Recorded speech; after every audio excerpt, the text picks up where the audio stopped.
Chaim Weiss. In 1986, Chaim Weiss was 15 years old. Chaim, a bright and inquisitive young child, has studied at the Torah High School in Long Beach, New York, for the past 2.5 years. This private school focused on the moral and theological precepts of Orthodox Judaism and was created exclusively for Jewish males. He was a well-liked youngster who had no known adversaries, according to all reports, which makes his murder on Halloween 1986 all the more surprising. When Chaim Weiss was discovered dead in his dorm room early on November 1st, investigator Don Daly was summoned to the school to conduct an investigation. While he was asleep, the 15-year-old was struck in the back of the head by an initially unidentified weapon. Nevertheless, subsequent reports mentioned that the little cuts on his scalp would suggest that something like a hatchet was used. According to the evidence in the room, he had been put onto the floor before being relocated to a different location on the floor while he was being executed while sleeping. It was cold outside, but Chaim had his window open. Given that Chaim's body had been relocated to its lowest and coolest place, and the window had been open to let his spirit leave, these two facts have frequently given rise to the belief that whomever killed him was familiar with the customs of his religion. Neither signs of a struggle nor evidence of robbery could be found in Chaim's room. It is believed that since the small child resided on the third level, it would have been impossible for the burglar to enter or exit through the window without a ladder, which other pupils would have probably noticed. Another student at the school pointed out that in order to reach Chaim's dorm, the culprit would have needed to make their way past other students and professors through a number of common areas and halls. Before we continue, we want to remind you that only a small percentage of people who watch our videos are actually subscribed. So if you enjoy our content, consider subscribing. It's free and you can always change your mind later. Now, let's move on with the video. This has led many internet detectives to conclude that the young boy's murder had to have been committed by a person who was familiar with the structure and could remain undetected. Before Chaim's chamber was shut up after his death, a memorial candle was placed there. 2 days later, there was another candle there, but strangely, no one claimed to have put it there when questioned. This odd detail is included in most papers about the little boy's case, even though it's assumed to have been executed by a careless and inattentive rabbi. Because of the ongoing Jewish Sabbath, Detective Don Daly was unable to speak with any of the school's instructors or pupils right away. When he did, however, the people at the school were a little reluctant to answer. This was assumed to be the result of religious prohibitions that prevented them from coming forward without verifiable proof or the testimony of another eyewitness. There was little that could be done about it, which must have been unbearably irritating for the local police enforcement looking into the issue. Even though there was not much advancement in this area, Don was able to reconstruct Chaim's final hours. The 15-year-old and his friends left class on Halloween night to go to services. After that, he went back to his dorm. Chaim was one of 2 boys who was not required to share a room, which is noteworthy. Chaim was an exception to the rule, as the majority of students shared with 1 or 2 other persons. It's unclear exactly what qualifies a student for this benefit. On October 31st, a few hours after the small child had gone back to his room, his friends noticed him reading in the hallway. This was typical, as during the Sabbath, students did not keep their lights on in their rooms. It was around 1 in the morning that Cam was last seen alive. No students brought up any unusual or questionable activities. At one point throughout the night, one of the boys did notice that Cam's dorm room was opening and closing frequently, but he assumed that this was only because his roommates weren't aware that Chaim resided there alone. Polygraph exams were given to about 40 students and rabbis in total, although this did not further the research. Polygraph tests are notoriously unreliable and seldom add value to an inquiry, as we have frequently stated. A jogger who saw the student on the boardwalk at around 7 a.m. on November 1st observed that the little child didn't appear right. This witness has never been identified, and it's unclear if he has any connection to the case at all. There was a relatively tiny list of suspects in Chaim's case. Police struggled to obtain answers and had very little evidence to work with to further their investigation because there was so little to go on. One suspect was a mentally ill guy who had attacked multiple elderly people in their houses close to the school that year, and the other was a former school janitor with whom Keim was rumored to have had an incident. But both of these people were quickly ruled out. More than 100 former classmates were interviewed when the 15-year-old's case was revisited in 2013. Then, in 2015, authorities declared that they thought a faculty or student had committed the crime. Earlier, speculation suggested that Keim had been the victim of a hate crime, but since he had been so specifically targeted, this theory was quickly discarded. When a news station interviewed Keim's father, Anton, in November 2017, he talked about a number of strange things that happened in the months before Keim passed away. Just a few months before he passed away, in July 1986, Keim called his father from summer camp and wanted to return home. Although Anton was away on vacation in Florida at the time and unable to come pick up Keim, he stated that his son was weeping and appeared to be in great distress. He said that the 15-year-old seemed well and that everything seemed to be good when he stopped by the camp on his way home. Thus, he didn't give it any more thought. Then, in August, while Keim was traveling to Europe to visit his grandparents, Rabbi Avraham Cooper, Anton's principal, called him more than once to inquire as to when his son would return. The rabbi invited Anton to bring his son by his house another time so they could have a private conversation. Keim went back to his father after the 10-minute conversation, but he wouldn't tell him what had been discussed. These facts lead Anton Weiss to surmise that Rabbi Cooper knows something about Keim's murder that he has not revealed. Given that it appears clear that the 15-year-old was not just the target of the murder, but also that someone inside the school caused his death, many internet sleuths assume he was involved in the crime. When the Weiss family filed a lawsuit against Torah High School for neglecting to protect Keim, this line of reasoning gained more traction. This legal issue started after it was found that the dorm building's rear door lock was broken and had never been fixed, and that no dorm counselor had been assigned for that particular night. Rabbi Cooper reportedly advised Anton to think back on any wrongdoings he may have committed in order to understand why his family's misfortune had befallen them during this time. A former pupil has come forward in recent years, alleging that the school's rabbi physically mistreated him by beating him severely on a regular basis. He claimed that Rabbi Cooper was aware of this and took no action to put an end to it. This torture took place approximately 10 years prior to Keim's murder. The 14-year-old student barely attended the school for a year before dropping out. A few years prior to Keim's passing, another student is reported to have hanged himself in the showers. Nevertheless, it is thought that the victim had serious depression. It's unclear whether the accusations of abuse were properly looked into or if this student had anything to do with them. Even with the best efforts of the local law enforcement, Keim's terrible murder remains unsolved to this day. Moving on to the next case. Danielle Kramer. Early on June 14, 2006, Danielle Kramer disappeared from her Bloomfield, Connecticut home. Police did not initially treat the case as a kidnapping because she was known to run away occasionally, but later, for physical and digital reasons, they focused on a dubious acquaintance of her parents who might have been grooming her in the months before she vanished. Danielle Erica Kramer, according to the National Center for Missing and Exploited Children, was 14 years old when she disappeared. Her name has been spelled differently in media reports, some using a K, others a C, and it has been claimed that she was 15 years old when she vanished. A police statement disputes the information, though.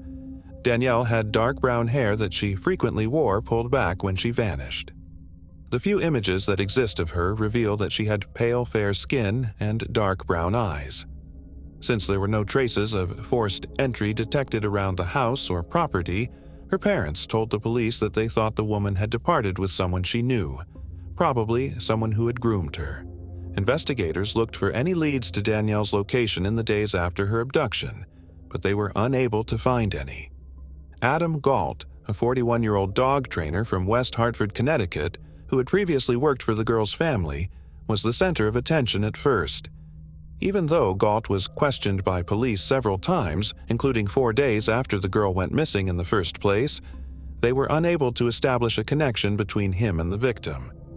But when digital forensics were eventually processed, this would all alter. After obtaining Danielle's cell phone records, detectives discovered that she had been in regular touch with the 41-year-old.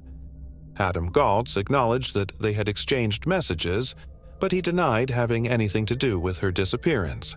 Investigators badgered him for details on the teen who went missing, but they were never able to enter Galt's front door without a search warrant. The media has not revealed what ultimately prompted the request for a search warrant, but on June 6, 2007, less than a year later, a judge approved a thorough search of the 41-year-old dog trainer's residence. While investigating inside the rundown and rickety house, officers executing the warrants discovered a small door blocked by a dresser in the bedroom that Officer Blatter, one of the law enforcement officers, had moved aside. The cop remembers the exact moment the teenager was found. He claims he can still recall sliding the lock, opening the door, and peering inside before yelling, "Lieutenant, you better get in here." Danielle was discovered hiding behind the door of the chamber. The claustrophobic box measured slightly more than 3 feet, or 1 meter, in height and slightly less than 5 feet, or 1.5 meters, in depth. It was unclear to the police if the girl was confined in the room or slept somewhere else because they could not find any bedding inside. Galt, 41, who was nearly 3 times older than the detained girl, was taken into custody by the police. Anne Murphy, his 40-year-old live-in girlfriend, was also taken into custody. 20-year-old Kimberly Cray, another resident of the house, was also taken into custody. There was also a male adolescent found residing in the house. Only a 15-year-old boy was identified. It was unclear whose child he was or even if any of the passengers were linked to him. The Department of Children and Families has been tasked with handling the case of the male youths. Since Kimberly Cray, a 26-year-old woman, is only mentioned as a roommate, it is unclear what kind of contact she had with the couple in their 40s. Neither is it known how the other victim, a 15-year-old boy, is connected to the crime. A reporter questioned whether the girl went voluntarily and whether the connection with the 41-year-old was consensual during a news conference to announce the case's positive turn of events. A policeman pointed out the age difference to him and stated, quote, "We can presume that a 14-year-old under the influence of a 40-year-old has suffered some sort of harm." Officer Blatter went on to remark that what a 14-year-old claims to be voluntary could not actually be. Galt had already been proven by the police to have known Danielle for a while. They claimed that he had some form of previously acknowledged business arrangement with the girl's parents. This could have been the initial instance in which Danielle interacted with the man who was decades her senior. Galt mistreated Danielle physically and mentally while the police were searching for the teenager. He refused to provide her food, drink, or access to medical treatment, keeping her imprisoned in a small bedroom. In addition, he had her adhere to rigid guidelines while he was in charge and threatened her with harm. The girl had been coerced by her captors to adopt a new identity, investigators claimed, though they did not reveal the presumed name. Additionally, Galt victimized Danielle and her family by using the internet. Danielle was compelled to connect with people she knew and loved outside of the home using multiple false online personas he constructed. Subsequently, Galt utilized these exchanges as a means of coercion to strengthen his hold on her. Danielle wrote in her later found diary, which her mother gave to police investigators, that Galt had introduced her to drugs and alcohol and that he had even had illicit sex with her. Media outlets were able to get records that indicate Galt hired a commercial loft where police subsequently discovered a mattress and equipment for a video camera. Danielle was taken into protective care for a brief period following her rescue so that she could be treated medically and have her rights taken away. Police reported that Danielle was reportedly in a state of disorientation following her rescue. The girl has a history of running away from home, so the authorities stated they weren't sure if she was being held against her will. According to West Hartford Police Captain Lori Coppinger, Galt has a history of inappropriate interactions with young girls, which is strikingly similar to what's happening with this girl right now. The FBI will investigate Galt's alleged out-of-state travels with Danielle on at least one occasion. After considering the difficult search for her daughter, Danielle's mother remarked, quote, "I never thought that I would see her alive. I'm glad my daughter is back, and I'm also grateful that she's in capable hands at this time." Following her police interview, Danielle was placed under the care of child welfare officials, who were working with psychiatrists to determine the best way to reintegrate Danielle into her family.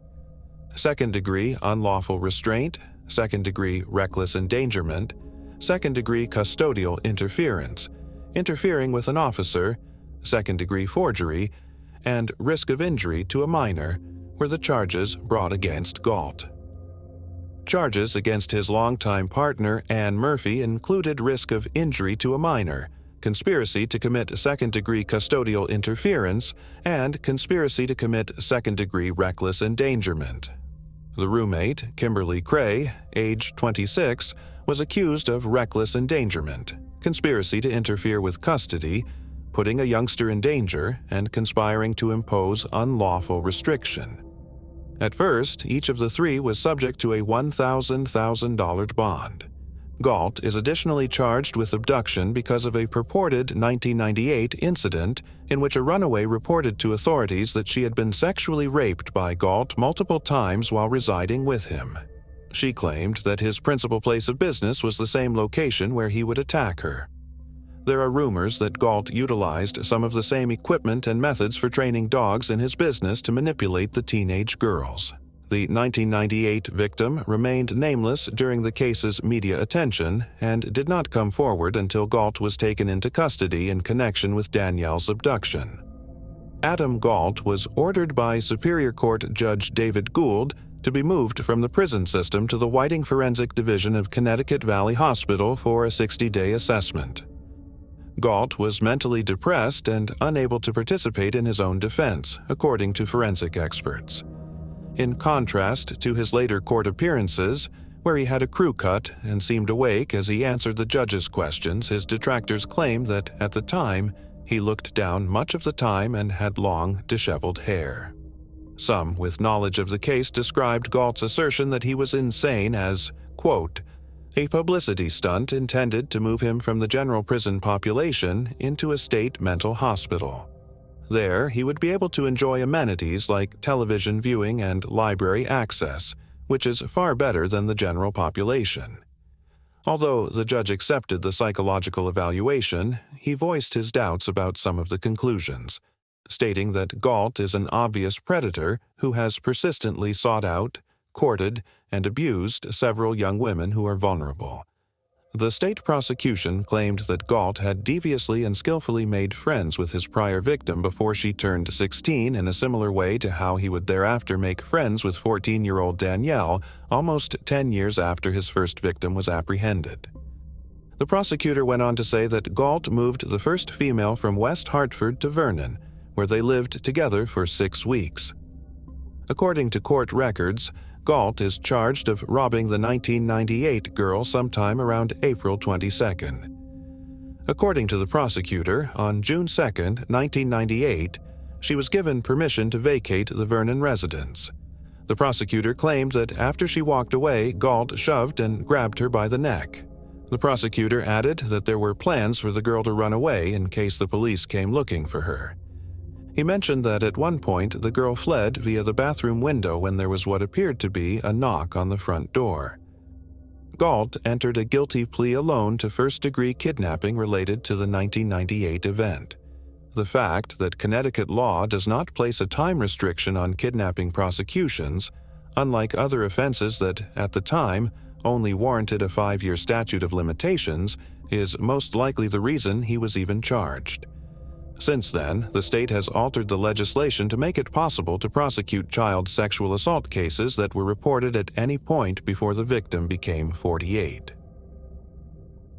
Galt entered a guilty plea to first-degree kidnapping, conspiracy to conduct kidnapping, danger of injury to a child, and 4 charges of second-degree sexual assault, also referred to as statutory rape in the more recent case.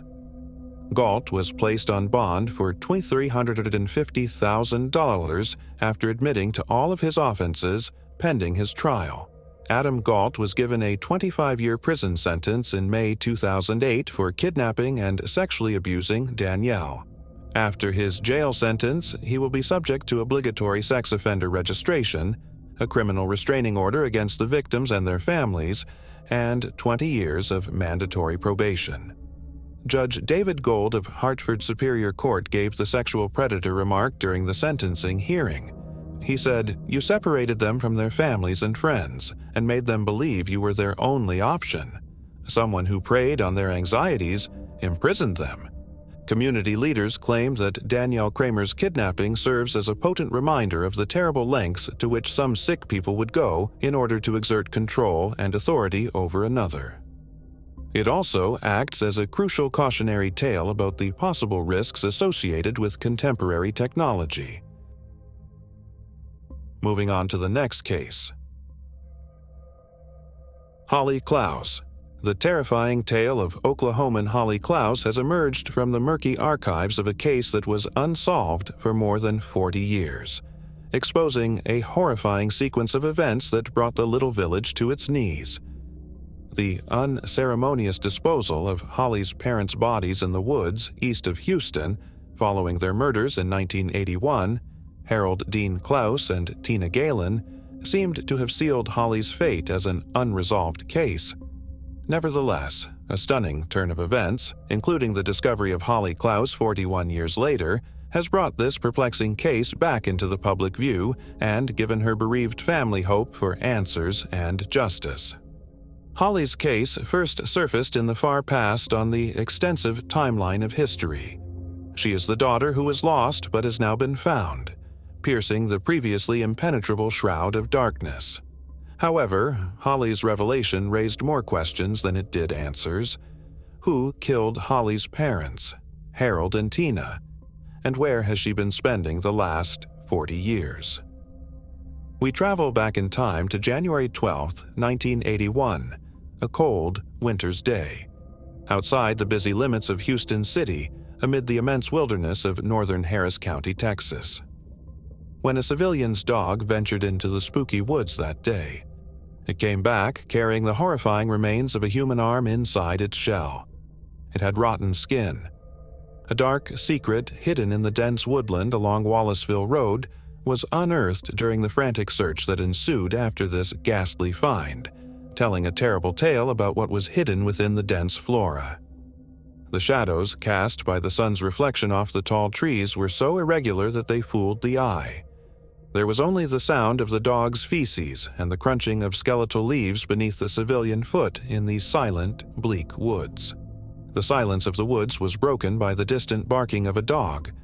The confused dog toiled frantically to dig something out of a pile under a huge old tree. The civilian saw the dog's wild enthusiasm, intense anticipation.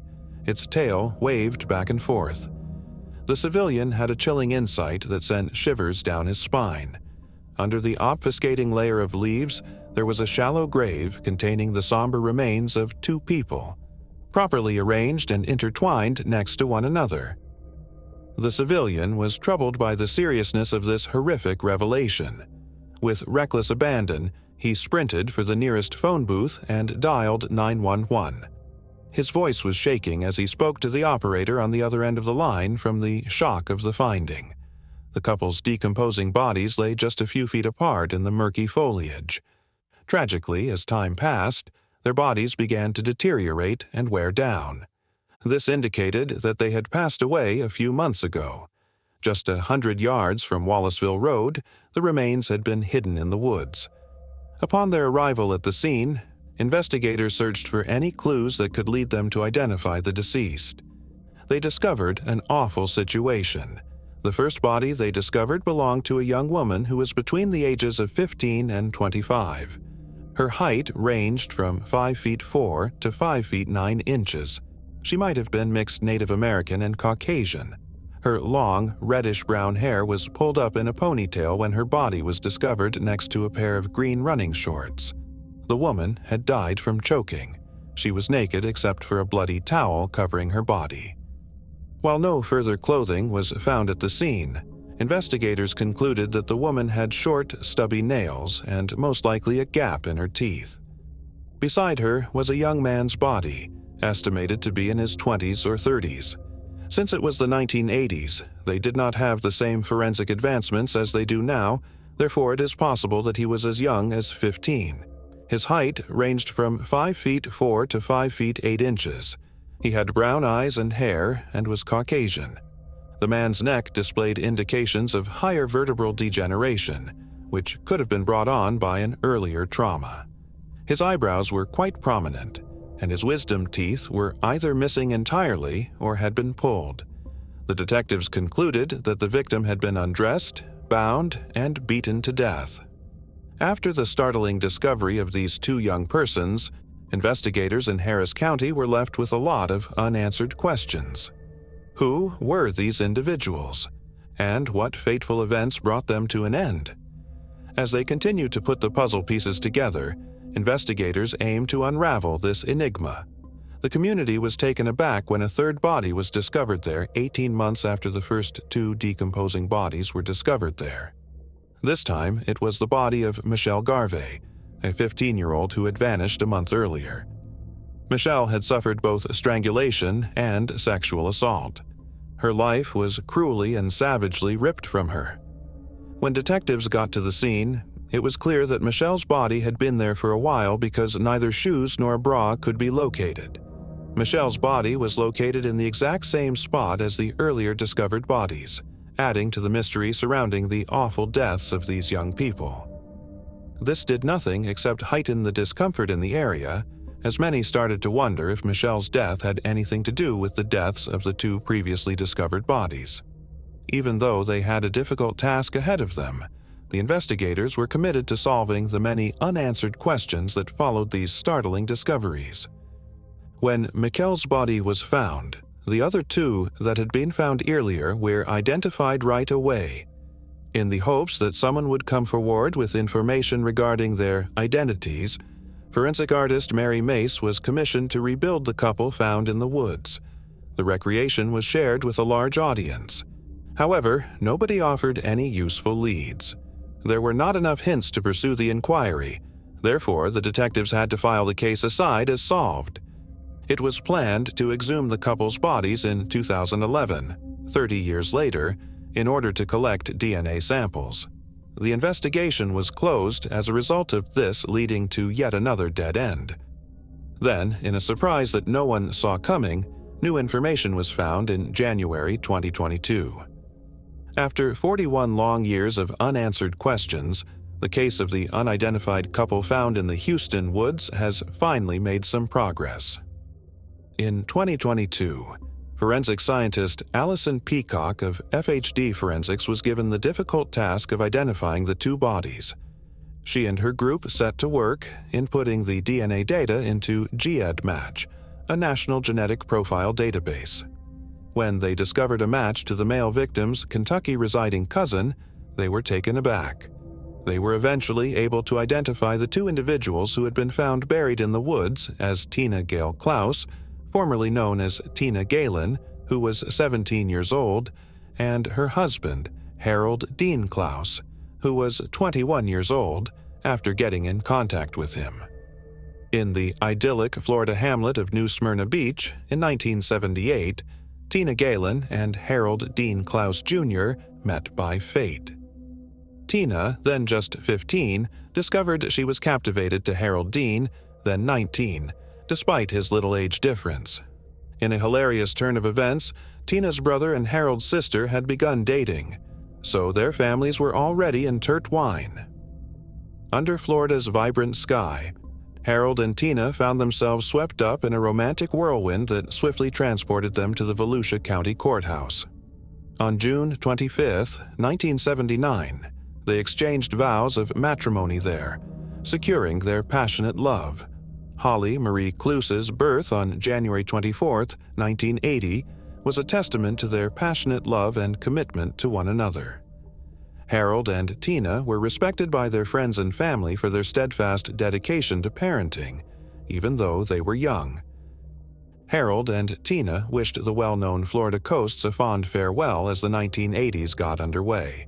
They set their sights on a fresh start and headed into the oppressive heat of Lewisville, Texas, a burgeoning suburb teeming with opportunity for growth. Living in the dynamic energy of the Dallas metropolitan area, Harold was a great woodworker who was determined to capitalize on the construction boom that swept the region in the early 1980s. Harold's skill as a cabinet builder gave the couple great expectations for a successful future in the Texas commerce business. Their connection stayed flawless according to their loving family back home. Tensions or disagreements did not exist.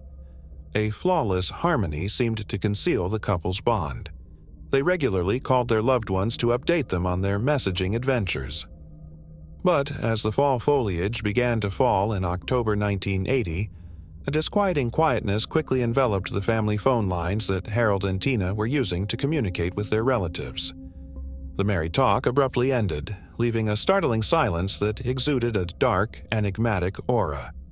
What had happened to the couple in the months that followed was unknown. Their killer, or killers for that matter, remained unknown.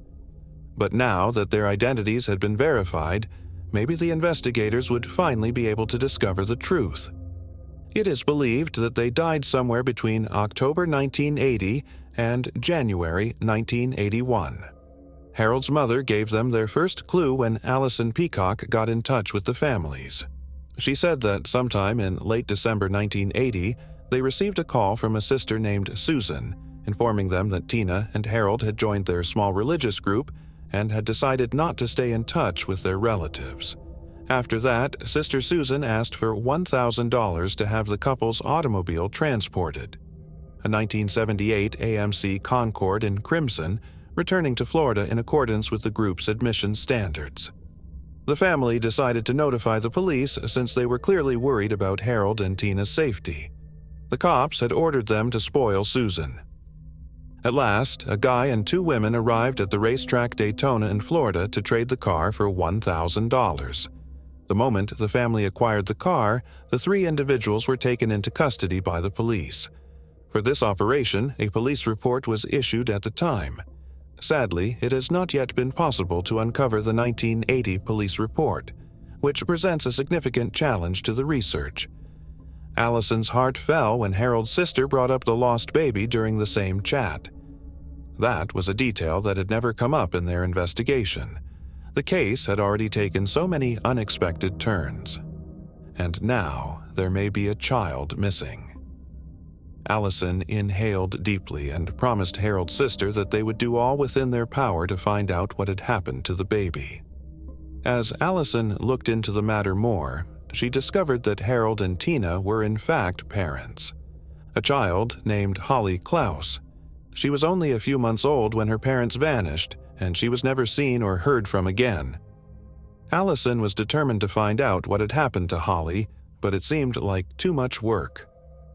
Motivated to find the truth, investigators launched a comprehensive nationwide hunt for Holly, but not before they had to correct her name.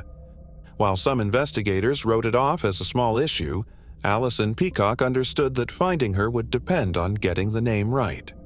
In order to ascertain the correct spelling, Allison and Harold's sister requested access to her birth certificate from Florida's Department of Vital Records. However, their request was denied. This sparked a challenging and uphill battle in which the records requests were consistently turned down by the authorities. But Peacock and her gang were uncompromising. Investigators advanced through the ranks of those working on the investigation before eventually gaining access to Holly's birth certificate. From detectives to judges, senior prosecutors, and attorney generals from 3 states in that order.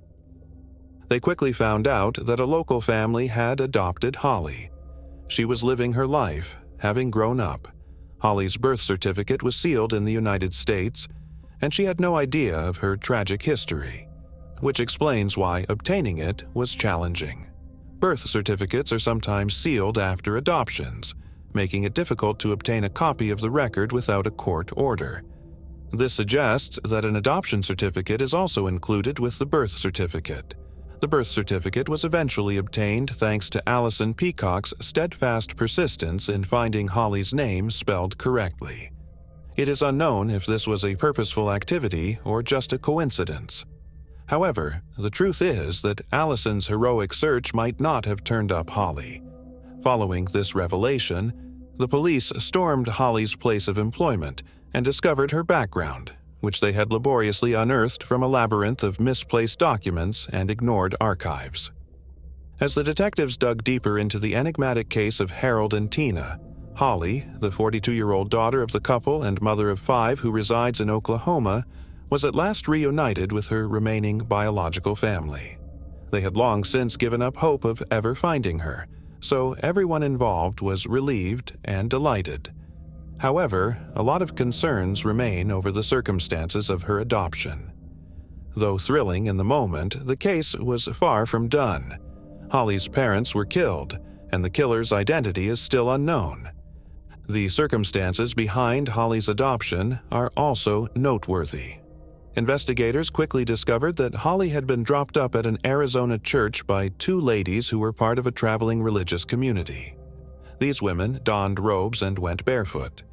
The government refused to divulge any information, therefore their faith remained a mystery. They did, however, disclose that the group was vegan and felt that males and women ought to be kept apart.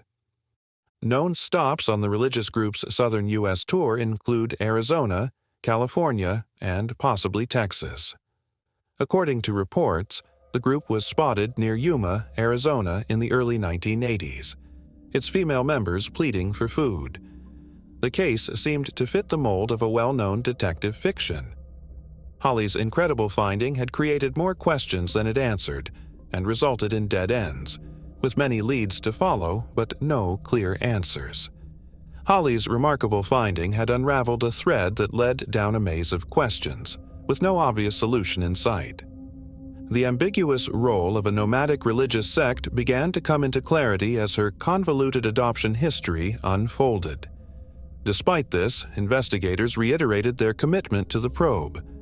Fortified by their conviction that the religious institution held the secret to solving this unresolved case, they demonstrated a resolute dedication to obtaining the truth in order to restore some measure of justice for Holly and her biological family. There are many intriguing secrets hidden behind the unknown that are just waiting to be discovered. We anticipate startling disclosures. The past's echoes are becoming more and more audible by the second. We have only just begun to delve into the past of the enigmatic and unexplained. Thus, there is still a lot to discover. Moving on to the next case. Michael Glover. In 2004, Michael Glover, then 36 years old, resided in Macon, Georgia. He was well known in the neighborhood and served as a pastor. He was shot and killed in the carport of his West Macon residence on March 29th. He was so well liked in the community that people were astonished. The crime suspect's DNA was obtained by investigators who preserved it for potential use later. Michael's family had to wait a very long time. Michael was unusual and unique, according to his father, Willie Glover, who also said that he would give anyone his shirt off to help them. In our family, we were really close. When we got together, he wasn't there. His family would finally hear some positive news in 2021. 39-year-old Terrence Dean of Macon was taken into custody in March of 2021. His DNA was found to match both the DNA from an assault case and the DNA from the crime site back in 2004. According to Bibb County Sheriff's Office investigator Malcolm Bryant, the investigators who initiated the case did a fantastic job of including the little things, which were crucial. In light of that, I believed there was a strong likelihood that this investigation would result in an arrest. That technology has come a long way since 2004 is fantastic news for us. That, in my opinion, is the overall approach law enforcement is following in the field of technology. In the near future, he thinks they will be able to solve a lot more situations. As of right now, Terrence Dean is being held without bond. The reason is not known to the public. On September 26, 1992, in Warren County, North Carolina, Faith Hedgenpeth was born. She belongs to the Hollywossapone tribe of Native Americans. Faith was a cheerleader, an honor student, and involved in numerous extracurricular activities throughout her time in high school. She performed so well that the University of North Carolina at Chapel Hill awarded her the Gates Millennium Scholarship. She had been an undergraduate student at the university for 3 years by 2012. Together with her friend Karina Rosario and Karina's boyfriend Eric Tacoy Jones, Faith shared an apartment off campus. Eric had to move out after his and Karina's relationship worsened.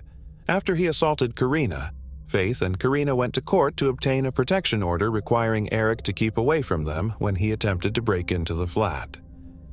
Because he thought Faith was the reason his relationship with Karina did not work out, Eric truly detested Faith. He once threatened to murder Faith over the phone. On September 7, 2012, just after midnight, Faith and Karina left their apartment to visit The Thrill, a nightclub in downtown Chapel Hill. The two exited the club just after 2 in the morning and went home. This is Faith's final sighting while still alive. Faith and Karina were back at their apartment by 3 in the morning. While watching TV in the morning, a woman who lived below them reported hearing thumping sounds. She compared it to the overthrow of furniture or the dropping of a large bag. Faith's Facebook account was accessed at this time. Faith sent a text message to her ex-boyfriend Brandon Edwards around 3:40 in the morning. He did not answer her invitation to come over. It appeared from Karina's phone logs that she attempted to contact Brandon at the same time. Karina called Jordan McCrae, a fellow University of North Carolina Chapel Hill student, after Brandon did not respond. She exited the apartment around 4:25 a.m. to get into Jordan's vehicle. She didn't lock the door to her apartment. Karina tried to phone Faith 6 hours later at 10:30 a.m., but she did not receive a response. After that, Karina phoned Marisol Rangel, a different acquaintance who offered to drive her back to Faith and Karina's apartment. A shocking discovery was made by Karina and Marisol at the apartment in Faith's bedroom.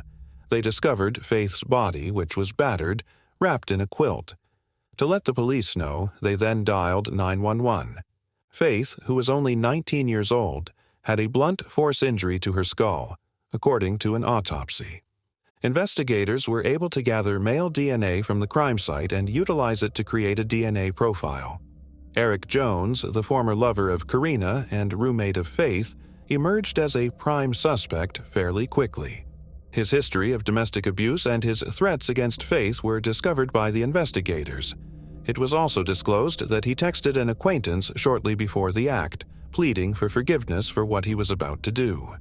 He updated his Facebook page's banner to say, "Dear Lord, forgive me for all my sins and the sins I may commit today," following the incident. "Keep the girls who don't deserve me away from me." Investigators asked Eric for a sample of his DNA.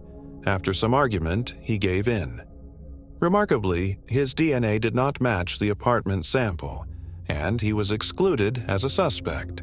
A note written in ballpoint pen on a white paper bag was found among the evidence at the crime site.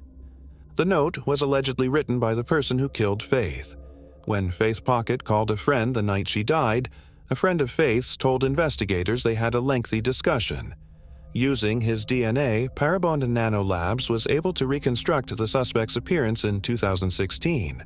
Parabon was also able to state, based on his DNA, that the majority of his genetic markers suggested he was of Mexican, Colombian, and Iberian origin. Miguel Seguro Olivieres, 28, was taken into custody by the Chapel Hill Police Department on September 16, 2021, in relation to the case. He resides near Faith's residence in Durham, North Carolina. Miguel was taken into custody for driving under the influence in Wake County in August of 2021. After taking his DNA, the detectives discovered that it matched the male sample of DNA that had been discovered at the crime scene in 2012. Faith's mother, Connie Hegdenbeth, revealed during the police press conference that she shed happy tears upon hearing of the arrest. "I just cried and gave thanks and praises to God when I heard the news this morning because I trusted Him with it and it was the right time. I know it was Him, even though I'm not sure why it took so long. Miguel is being held at Durham County Detention Center without bond at the moment. Few details about him have been made public by the investigators to date. It is unknown to us whether he and Faith were acquainted. Faith was only 19 years old. Being a college graduate, she would have been the first person in her family to do so. In order to assist others, her career goals were to become a teacher or a pediatrician. Sadly, though, she was never able to realize her aspirations." Moving on to the next case. Oscar Pistorius. On November 22, 1986, in Santen, Johannesburg, South Africa, Oscar Pistorius was born. He was born with fibula hemimelia, a congenital lack of the calf bone in both legs, and he was the middle child among 3 children. Pistorius lost the bottom portion of both of his legs when he was 11 years old, but it didn't stop him. He shone throughout his time at school that he was a star athlete by participating in wrestling, water polo, and rugby. He was an avid fitness fanatic who trained at a gym in Pretoria. The owner of the facility said that for 6 months they were unaware that Pistorius was paraplegic since he was such a skilled athlete, engaging in workouts like boxing, skipping, and press-ups. At the age of 17, he had a knee injury playing rugby in 2003. He was introduced to jogging while receiving rehabilitation, and he picked up the sport fast. Soon after, he had his first racing blades fitted by a qualified prosthesis technician in South Africa. However, regular blades broke too easily, so he was eventually referred to Brian Fraser, an American prosthesis and Paralympic sprinter, to be fitted for custom blades made by an Icelandic company. Pistorius started competing in professional running competitions in 2004. At the 2004 Summer Olympics, he placed 3rd overall in the 100-meter event for amputees who were single and below the knee. In addition, he made it to the final of the 200-meter race, which he won in a pace that set a world record of 21.97 seconds. Pistorius continued to compete in professional running races for the next 8 years, winning multiple gold medals in addition to several silver and bronze ones. He participated in non-disabled sprinting amputee competitions in addition to below-knee sprinting amputee competitions. He also took part in sprinting competitions without a disability. He is recognized as the 10th sportsman to participate in both the Olympic and Paralympic Games. Additionally, he became the first amputee to win a non-disabled global track medal in 2011 at the Global Championships in Athletics. Known for his amazing athletic prowess, Pistorius was called Blade Runner by the public and media during this time in his life. He is now more well known for the tragic shooting death of his girlfriend. The police received a report of a shooting on Pistorius's property on February 14, 2013. Riva Steenkamp, a 29-year-old girlfriend, was staying with him at the time. Riva had met Pistorius in 2012. She was frequently involved in the Johannesburg party scene and was regarded as an A-lister on the South African celebrity circuit. Following her 2005 Bachelor of Law degree from university, she started a career as a paralegal and model, landing advertisements as the face of Avon Cosmetics, the lead actress in jewelry brand Savannah Diamonds, and the FHM magazine cover girl. It did not take long for investigators to discover that Riva had been shot at Pistorius's residence. She had been shot in the head and arm and was found dead. Later on, Pistorius would say that he fired 4 shots through a locked bathroom door because he thought his girlfriend was an intruder. 3 shots struck Riva. After using a cricket bat to smash through the bathroom door, Pistorius allegedly tried to revive the 29-year-old while phoning for assistance. A doctor and neighbor were among the first on the scene, and they tried to use a jaw lift procedure to open up Riva's airways. He did observe that her pupils were fixed and dilated, and she did not appear to be breathing or have a pulse. There was no point in trying to revive her. 5 days later, Pistorius testified to authorities that he had shot Riva 4 times, but that at the time he had mistaken her for an intruder. He entered a not guilty plea and stated that the noise had scared him and that, in the absence of his prosthetic legs, he was mentally unstable. Nevertheless, he faced murder charges, and on March 3, 2014, the Pretoria High Court opened the trial. The trial was rescheduled until May 20th in order to give Pistorius time for a mental health assessment, as he was being evaluated for a diagnosis. Despite his general anxiety disorder diagnosis, the trial was reopened on June 30th because it was determined that his condition would not distort his moral judgment and that he might be prosecuted for his acts. On the night of the incident, neighbors claimed to have heard a guy calling for aid, gunshots, and a woman's heart-stopping scream. The prosecution stated that Riva locked herself in the bathroom to keep herself away from Pistorius after they argued that evening. Pistorius defended himself on the stand during the trial. Although he apologized to Riva's family, he insisted that the shooting was an accident. Despite his public tears in court, Pistorius later refuted claims that he had studied acting in the months preceding his court appearance. On August 7th and 8th, the case's closing arguments were heard. On September 12th of the following month, Pistorius was convicted guilty of culpable homicide. Like involuntary manslaughter in the U.S., culpable homicide in South Africa is defined as the unlawful and careless killing of a human being. Additionally, Pistorius was found guilty of one charge of reckless endangerment involving a firearm that stemmed from an incident in which a gun was fired in a restaurant. He received a maximum penalty of 5 years for culpable homicide on October 21st, along with a concurrent 3-year suspended term for the firearm conviction. But less than a year later, on October 19, 2015, Pistorius was freed from prison. After that, he spent the following 4 years under house arrest and probationary monitoring. I didn't want him to be thrown in jail and suffering because I don't wish suffering on anyone, and that's not going to bring Riva back, Riva's family said, speaking of forgiveness and empathy in the meanwhile. On December 3rd, less than 2 months later, a South African appeals court reversed his earlier verdict and found him guilty of first-degree murder. The court expressed its opinion that the prosecution's decision to only charge Pistorius with the lower charge of culpable homicide the previous year was the result of the dismissal of circumstantial evidence and a misreading of the law.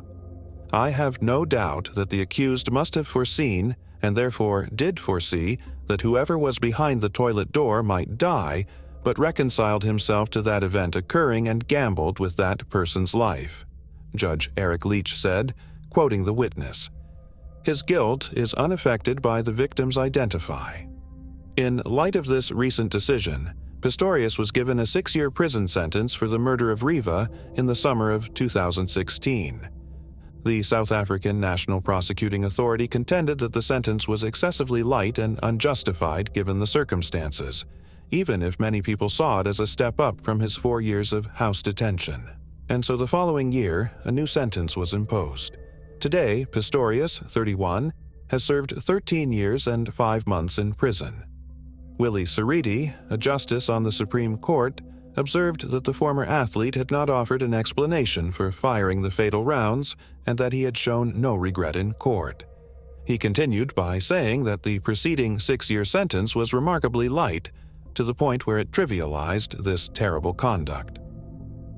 Since Pistorius's release from prison, June Steenkamp has established a foundation in her daughter's honor with the goal of raising awareness of violence against women and children. She continues to grieve over Riva 10 years later, saying, "We just love her so much and miss her. Although a portion of her life is gone, we still hope to see her in the future." Moving on to the next case. Stephen Damon. Jerry and Marilyn, Stephen Craig Damon's proud parents, welcomed him into the world on December 15, 1952. Despite Jerry's Michigan birthplace, the pair moved to Long Island, New York, where he was stationed throughout his Air Force career. At this point, Stephen was just 2 years old. On Halloween, October 31, 1955, Marilyn went to the neighborhood store with her 2 kids, Stephen and his 7-month-old sister Pamela, who was riding in a stroller. Their house was only a block and a half away. That may seem like a very crazy thing to do, but in those days it was considered socially acceptable for a working mother to drop her kids down outside the store and run a few quick errands inside. In one case, Marilyn went inside to get a loaf of bread and left her 2 kids at the entrance. 10 minutes later, she came out, and the 2 were gone. Fortunately, a family friend promptly located Pam in her stroller and returned her to her distraught mother. But 2-year-old Stephen was unable to be seen. After the police were promptly notified, a massive manhunt that included the military immediately began. Although 5,000 volunteers contributed to the search, the missing youngster was never located. After that, notes demanding ransom were sent to Jerry and Marilyn. To ensure Stephen's safe return, the first requested $300, the next one demanded $10,000, and the last one $14,000. The distressed couple tried to follow their son's kidnapper, but it was quickly discovered that the letters were a fake, sent by a Queens College student in New York City. The student was just an opportunist and had nothing to do with the kidnapping. Jerry and Marilyn's aspirations of seeing their cherished kid again were abruptly cut short. The boy in the box, Philadelphia's renowned John Doe, was once considered a potential candidate for the lost child. Though John Doe, who was discovered in 1957, did not have the same healed arm fracture that Stephen did, they were both blonde, blue-eyed, and scarred. Their footprints were also different. DNA unmistakably demonstrated in 2003 that John Doe was not Stephen Damon. Considering how little evidence was discovered at the scene, there are relatively few theories surrounding Stephen's case. Nothing existed, not even forensic evidence or witnesses. Some internet detectives have speculated that he might have been abducted and reared by a different family. But why wouldn't they take Pam, too, if that was the case? It has been suggested that the abductor may have given up attempting to control a rambunctious toddler in the stroller, figuring Pam wouldn't remember anything or be able to recognize them in any way, so they left her. There has also been speculation that Stephen might have tried to walk with the stroller but either got distracted or lost interest and wandered off. He might have lost his way or been involved in an accident. Some, nevertheless, have challenged this because of the awkward design of 1950s strollers and the unusually tall bar that is used to push them. Stephen's healed arm fracture is another noteworthy element. Numerous amateur investigators have questioned whether physical abuse or an accident occurred in this case. This has given rise to the suspicion that Marilyn might have had something to do with her son's disappearance. A YouTube video featuring an elderly woman claiming to be the Damon's old neighbor and alleging that Marilyn was abusive to her son has been intimately associated with Stephen's case. In addition, she claimed to have seen the physical abuse and to have reported it. She continued by saying that she thought the body had been buried under a walkway that was being built at the time. Of course, there is a dearth of tangible evidence, and the film offers no evidence whatsoever regarding the elderly woman's relationship to the Damon family. Thus, it is best to approach all of this with caution as it is purported. A lot of internet detectives don't think highly of this video. It's unclear whether the authorities have seen this footage and whether they've looked into it in depth. When a guy by the name of John Barnes came forward in 2009 and suggested he might be the lost youngster, Stephen's case took a new turn. John, a 54-year-old Michigan resident, shared Stephen's calf mole and face scar. His sister strongly contested his claims that he never fit in with his family and that he didn't look like his parents, pointing out that everyone thought he looked a lot like his father. John said that he had seen a photo of Marilyn from the 1950s and thought it looked familiar. John claims that his mother's plea for him to come see her alone as she battled lung cancer piqued his interest. He complied, and even though she never explicitly stated it, he started to believe that she was attempting to inform him that she wasn't his biological mother. John claimed that although his mother was too high to really say it, he was certain that's what she was trying to imply. When he came over Stephen's details while doing research on missing children, his confidence grew even more. John maintained his confidence despite his father and sister being shocked that he didn't believe he was related to them. Upon meeting Pam, who is now an adult with children of her own, he learned that although she didn't consider him to be her brother, the two grew close. The FBI conducted a DNA test in that same year. Once again, the family was left in confusion when it was discovered that John was not the missing Stephen Damon. Stephen's case has received very little updates. Marilyn and Jerry Damon moved to Iowa following his abduction, and they later got divorced in 1957. Marilyn now resides in Missouri, while Jerry stays there and got married again, giving birth to 2 more kids.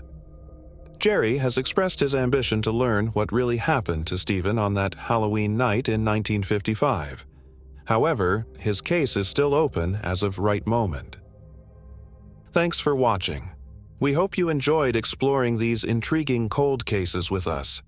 If you found the video fascinating, don't forget to give it a thumbs up and subscribe to Cold Case Mystique for more deep dives into unsolved mysteries. Your support helps us bring you more compelling content. Leave a comment below with your thoughts or any cases you'd like us to cover next. See you in the next video, and remember, the search for truth never stops.